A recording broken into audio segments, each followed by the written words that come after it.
Mungkin di antara kita ada yang pernah ngerasa sering gak diajak main waktu kecil, gak dianggap teman, atau yang lebih parah lagi, ada mungkin ya di luar sana yang gak dianggap keluarga sama keluarganya sendiri. Dan itu pasti nyakitin banget ya. Nah, saya mau menggambar karakter yang punya cerita kayak gitu, tapi yang ini tuh bisa menginspirasi banyak orang, terutama buat para nakama gitu, buat yang suka One Piece.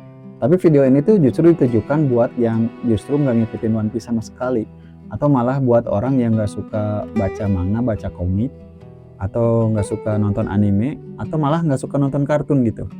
Coba deh tonton sampai habis, percaya deh ada banyak pelajaran yang bisa kita ambil dari cerita ini ya. Buat para penyuka One Piece atau nakama pasti udah tau lah, atau udah kenal dengan nama Tony Chopper. Nah, sambil saya liatin proses gambarnya, saya mau cerita gimana coba ada makhluk yang suka dikucilin, dibully, dibuang, tapi bisa menginspirasi. Dan apa hubungannya dengan kehidupan kita ya?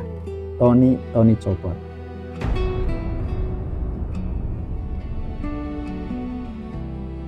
Buat yang dulu mungkin pernah punya pengalaman pahit, kayak sering dikucilin, sering gak diajak main sama temen, dan gak pernah tahu cerita tentang Tony Chopper.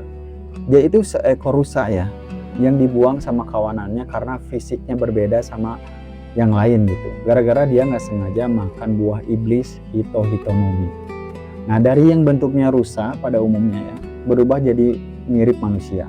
Dia bisa ngomong bahasa manusia, jalan kayak manusia, dia berpikir kayak manusia, dan dia dibuang sama kawanannya ya karena keanehannya itu ya. Jadi para rusa itu mikir, jangan main sama si Chopper deh, dia itu aneh gitu, nggak sama kita, berbeda gitu. Nah, ini terjadi di kehidupan sosial di luar sana ya.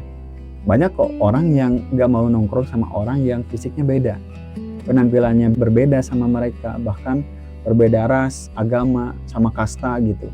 Nah, ini terjadi sama Chopper yang dikucilin ya karena berbeda dengan rusa yang lainnya. Dia fisiknya rusa ya, tapi perilakunya seperti manusia gitu, jadi dia nggak ditemenin. Dan lebih parahnya lagi, di kawanan rusa dia nggak diterima, di lingkungan manusia juga dia dianggap monster. Chopper dianggap monster, diburu hidup atau mati. Karena aneh, masa ada rusa yang sifatnya seperti manusia gitu, bisa ngomong, jalan, berpikir kayak manusia gitu.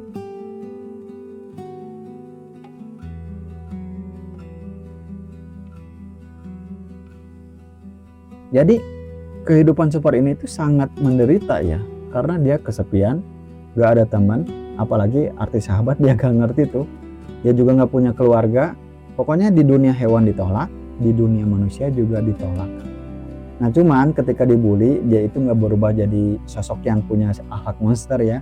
Dia tidak jahat, dia tetap jadi makhluk yang baik gitu. Nah, lalu gimana ceritanya bisa jadi inspirasi buat kita? Nah, ini dimulai dari cerita dia ketemu dengan seorang dokter. Namanya Hirulux, seorang dokter yang meneliti kalau kayaknya dia bisa deh bikin ramuan satu obat yang bisa nyembuhin banyak penyakit. Nah, dokter ini ketemu sama Chopper yang terluka parah akibat ulah manusia yang memburunya. Tapi si dokter ini tuh jiwa penolongnya sangat tinggi ya. Dia jadi lihat si Chopper itu bukannya aneh, bukannya takut, dia malah memilih menyembuhkan Chopper gitu. Jiwa kedokterannya itu sangat tulus ya. Dia nggak lihat Chopper sebagai monster, dia lihat Chopper sebagai makhluk yang punya hati seperti manusia. Dan pertolongan dokter inilah yang akhirnya membentuk Chopper. Ya karena kebayang nggak, Chopper yang dulunya dibuang, dikucilin, dianggap monster, hina, tapi pertama kali dianggap berharga oleh dokter ini. Nah, dari situ aja udah ada pelajaran baru lagi ya yang bisa kita ambil. Kalau Chopper yang dianggap monster, dirangkul, diberi ketulusan, dihargai, ditolong, bukan dijauhi, bukan dibully, bukan dijahatin, maka monster itu bisa berubah jadi makhluk yang baik.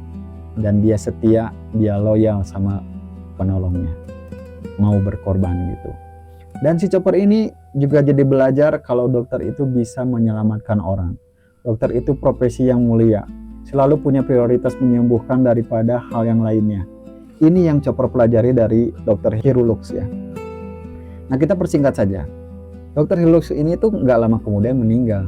Dan ini jadi titik balik emosional si Chopper ya. Karena dokter ini meninggal gara-gara Chopper itu sendiri. Ya tragis ya. Kamu ditolong orang, tapi kamu malah membunuh orang itu gitu. Tapi bukan berarti Chopper ini jahat ya. Saya harus ceritain singkat deh. penyebab kematian si si dokter ya. Jadi si dokter ini tuh emang udah penyakitan, sudah tua banget umurnya, fisiknya udah lemah dan belum ada obat yang bisa nyembuhin penyakit si dokter ini. Jadi sebenarnya si dokter ini tuh udah tahu umurnya nggak akan lama lagi, makanya di awal dia diceritain sedang mencari atau meneliti, kayaknya bisa deh bikin obat yang bisa nyembuhin banyak penyakit termasuk penyakitnya dia gitu. Nah si Chopper kan belajar kedokteran ya, si Chopper ini masih belajar soal obat-obatan, newbie soal kedokteran. Dia nggak sadar dan nggak tahu sih lebih tepatnya ya, kalau dia itu ngasih jamur yang digosipin banyak orang kalau jamur itu adalah obat ampuh, obat sakti. Tapi sulit banget dapetinnya, bisa-bisa nyawa melayang gitu.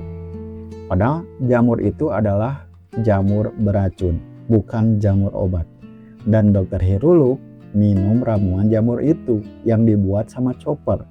Cuma sebatas supaya menjaga perasaan Chopper yang sudah mati-matian buat nyari jamur itu gitu. Dokter ini sengaja mengorbankan diri supaya Chopper happy ya. Karena si dokter juga tahu kalau umurnya emang gak akan lama lagi gitu. Lalu dia bilang sama Chopper kalau badannya itu jadi enakan setelah minum itu. Padahal yang sebenarnya sakit di badannya makin parah. Lalu si dokter juga pamit pergi. Dia bilang mau mengembara buat menyembuhkan banyak orang di luar sana.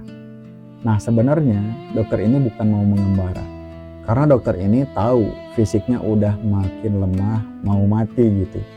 Dan dia sebenarnya mau menghadap raja yang pada waktu itu raja ini zolim banget sama rakyatnya, jahat, kejam, pokoknya nggak banget lah.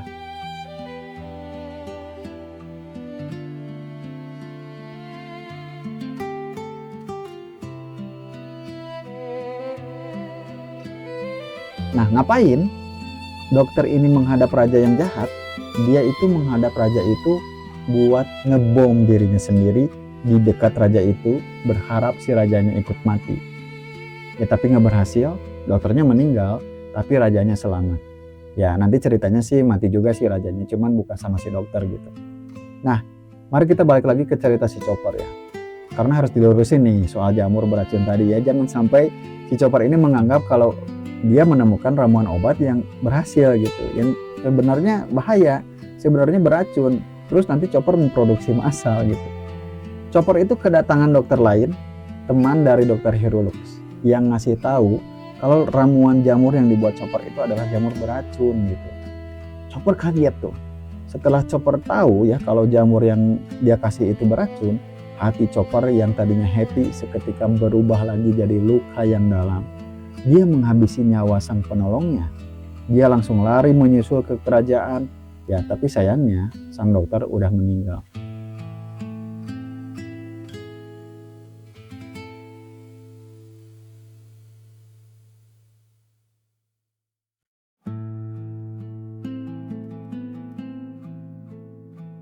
Akhirnya Chopper balik lagi jadi makhluk yang kesepian.